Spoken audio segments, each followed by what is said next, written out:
I am Pankaj Sharma from Brainleague Learning. In this video, we will build an intuitive picture of the motherboard, the main circuit board that lets all the parts of a computer talk to each other. We will see the major components graphically, how they connect, and simple rules for compatibility. Think of a motherboard as a city map where roads connect destinations. We will draw a simplified board now. Here is the board, a green rectangle like a printed circuit board. The thin lines are traces like roads for electricity and data. The central piece is the CPU socket. This square is the CPU socket where the processor is installed. The socket type must match the CPU. For example, LGA or AM series sockets. Next, memory slots. These long slots are the RAM slots. They accept DDR modules. Match the DDR generation with the motherboard. Down here are the expansion slots. These long horizontal slots are PCI Express slots for graphics cards and other add-in cards. The chipset helps route data between components. Here is the chipset heatsink. It works with the CPU to connect storage, USB, and other devices. Power enters the board through power connectors and is cleaned by voltage regulators. This tall connector is the 24-pin main power. Near the CPU is the 8-pin CPU power. These small blocks around the CPU are the VRM, or voltage regulator modules, which provide stable power to the processor.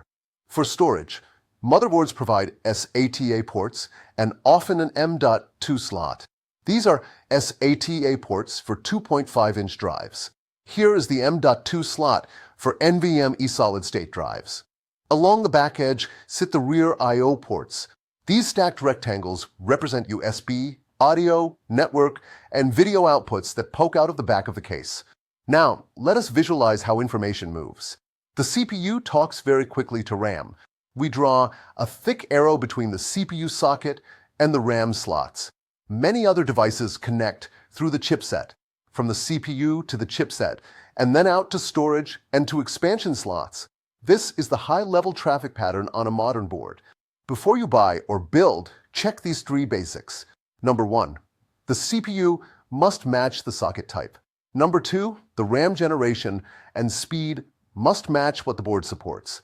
Number 3, the form factor of the motherboard must fit the case, such as ATX, Micro ATX, or Mini ITX. Form factor mainly changes size and mounting holes. ATX is largest here, Micro ATX is medium, and Mini ITX is small. Finally, the motherboard firmware called BIOS or UEFI initializes the hardware when you power on. It checks memory, storage, and devices, and then starts the operating system. Recap: the motherboard connects the CPU, RAM, storage, power, and peripherals, and routes data between them. Check socket, memory support, and form factor when choosing one. I am Pankaj Sharma from Brainleague Learning.